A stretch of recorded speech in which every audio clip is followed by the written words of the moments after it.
Hi, so today we're going to actually go ahead and get my new Dean & Bean sock machine version 2 set up and ready to start knitting socks. The first thing I'd like to go through with you is how to remove the cylinder that comes pre-installed in your machine. I think it'll be a really helpful thing to understand. So let's go ahead and get that started. There are on the bottom 3 screws.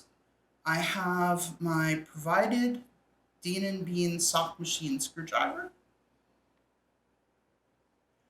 And now I'm just going to remove the screws.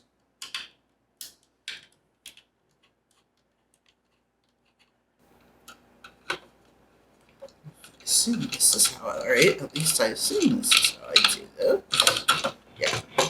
I'm just going to slide this right out.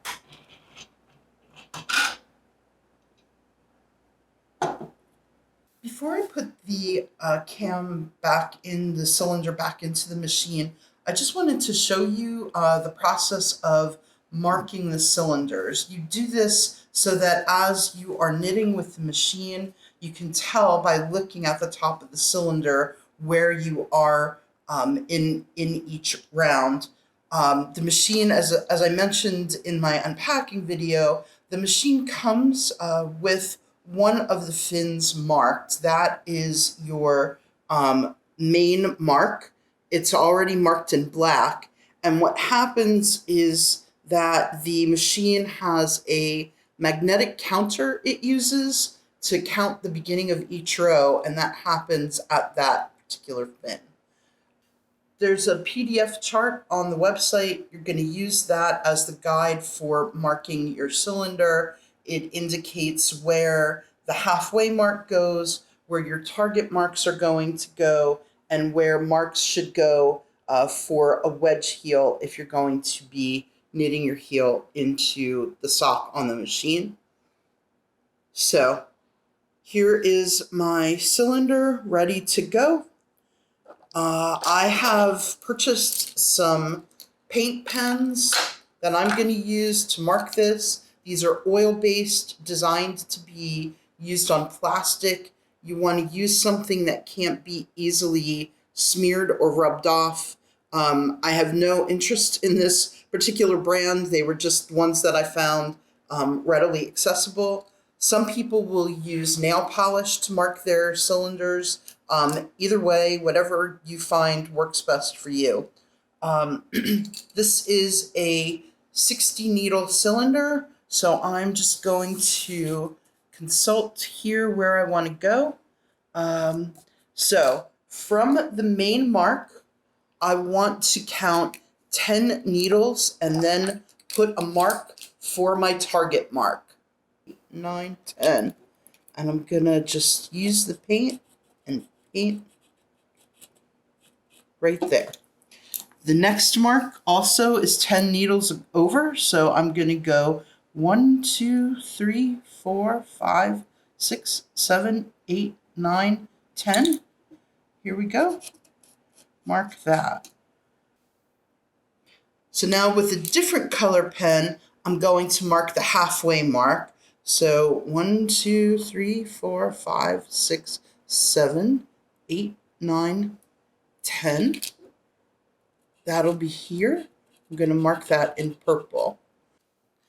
So now that I have my halfway mark, I'm going to add the first of 2 marks for the wedge heel mark.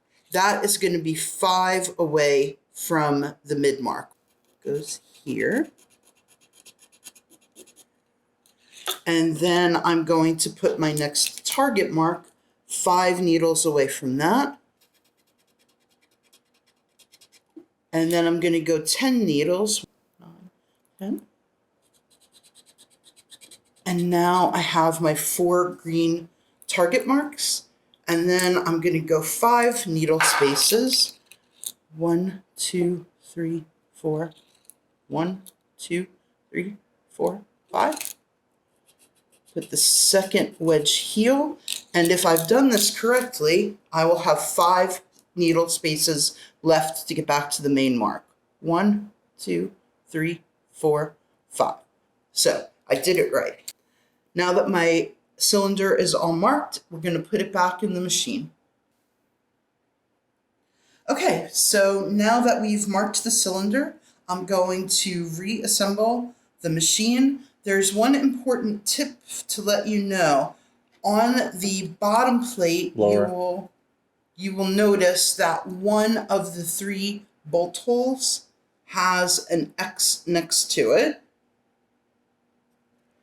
And when you look at the bottom of the cylinder, when you look inside the cylinder, you will notice that one of the bolt holes has an X next to it as well. And when you put the machine back together, you want to make sure that you are putting the bolt that you put through the bottom plate with the hole where the X is through the hole in the cylinder that also has the X. That makes sure that your main mark is in the correct place on the plate, that it's lined up with the magnet that's going to do the counting for you. So on the bottom of the cylinder, the size is marked.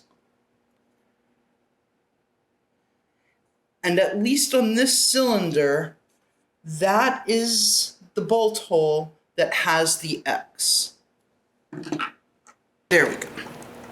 So I'm going to look for the 60 is here.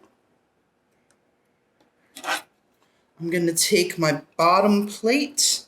The X is here. I'm going to line those up.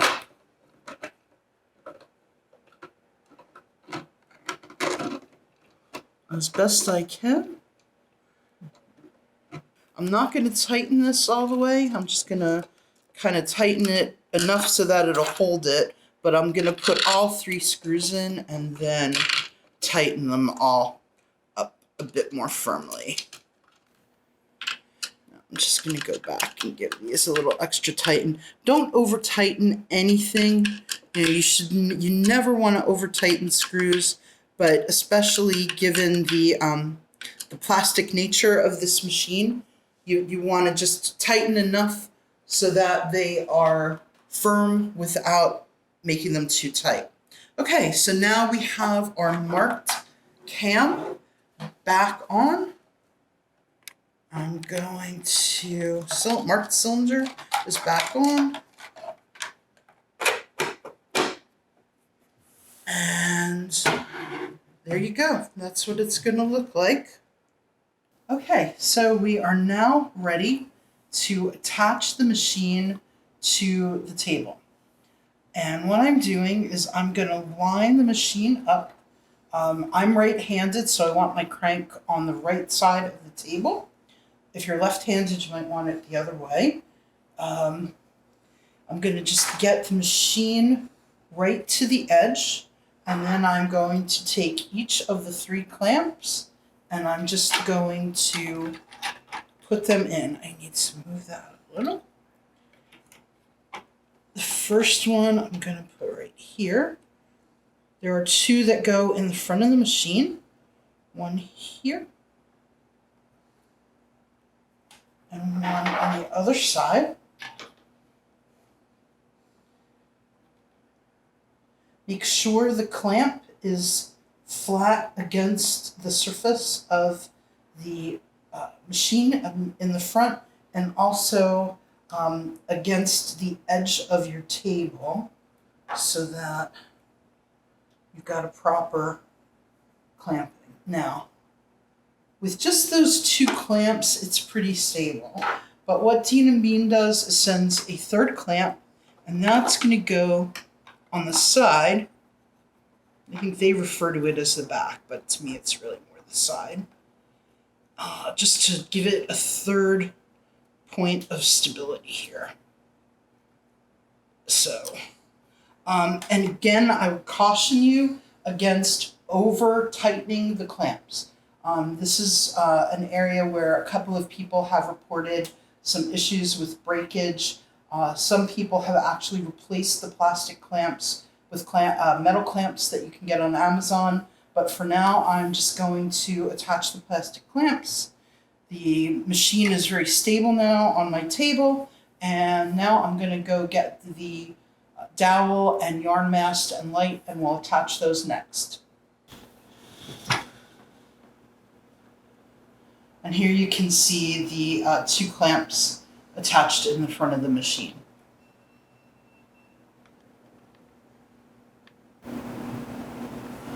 All right, so now we're going to attach the yarn mast, take the dowel, and just insert it right in the hole in the back of the machine, like so. And then we take the yarn mast. So you're going to take the yarn mast, which has the hole at the bottom. You want the heel spring at the back of the machine, and you just place it on there.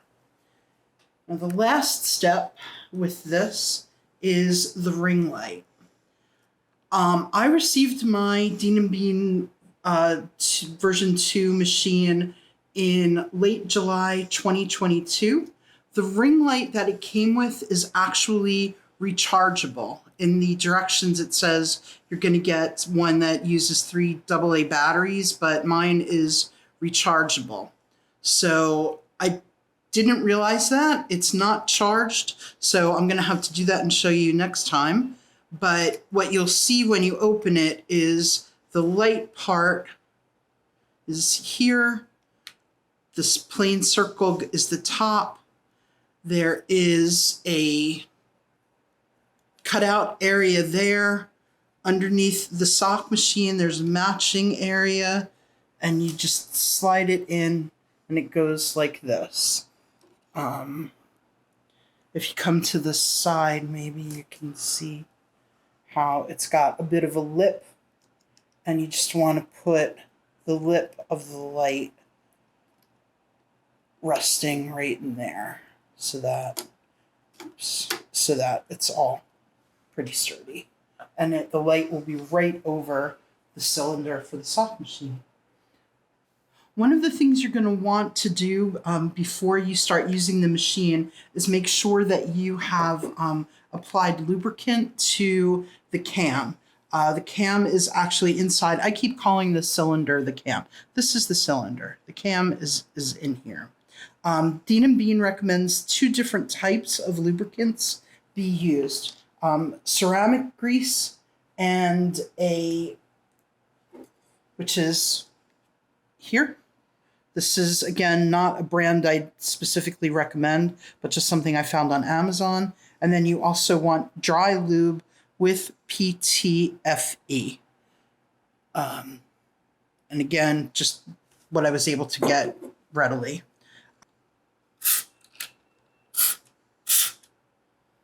Okay, and now I'm going to crank the machine a few times just to kind of spread that along. It's running pretty smoothly. And what the folks at Dean & Bean recommend is that the ceramic grease should be applied to the machine every 2 or 3 pairs of socks. And you just put a squirt or 2 of the dry lube after every sock. So now the only thing left to do at this point is to actually install some of the needles. So I'm going to do that next. Getting started is, I think, going to be a little tricky because the spring is very tight. So if you can, I don't know how tight you are here, but there's an upper section, there's a spring, and then there's the lower section. And the needles need to be behind this spring. So I'm using one of the pick tools just as a starter to get a little bit of looseness in there. And I'm going to switch this to my left hand and pull a little bit on that. And then you want the needle flat against the cylinder until it gets past the spring, and then you just pop it on. And once you've got one needle in, you can just tilt the needle forward It'll give you some some looseness in the spring, and you can just put all the needles in. So I'm going to cut for now, and when I come back, I will have all the needles in, and we'll take it for a run, see what happens. So I've just got 3 needles to put in. I wanted to just show you quickly how much easier this is once you've got needles. You just pull the one next to it forward, put it in against the latch and push it down. Pull forward, put it against the cylinder until it's past the spring, turn it 90 degrees, push it down. And the last one, hold it flat against the cylinder until it's past the spring, turn it 90 degrees, and there it goes. All right, and now the moment of truth. We're going to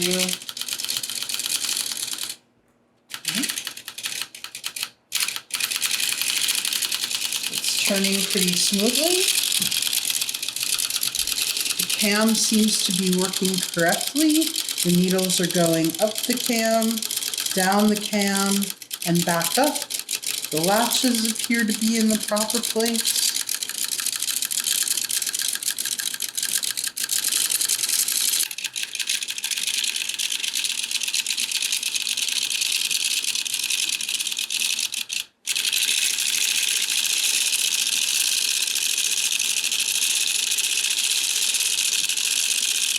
All right, so now that we have the happy sound of a sock machine doing its knitting thing, we're going to end the video here.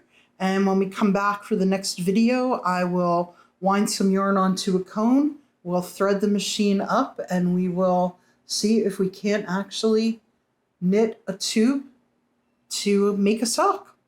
Thanks for joining me again, and I'll look forward to speaking to you again next time. Take care. Bye-bye.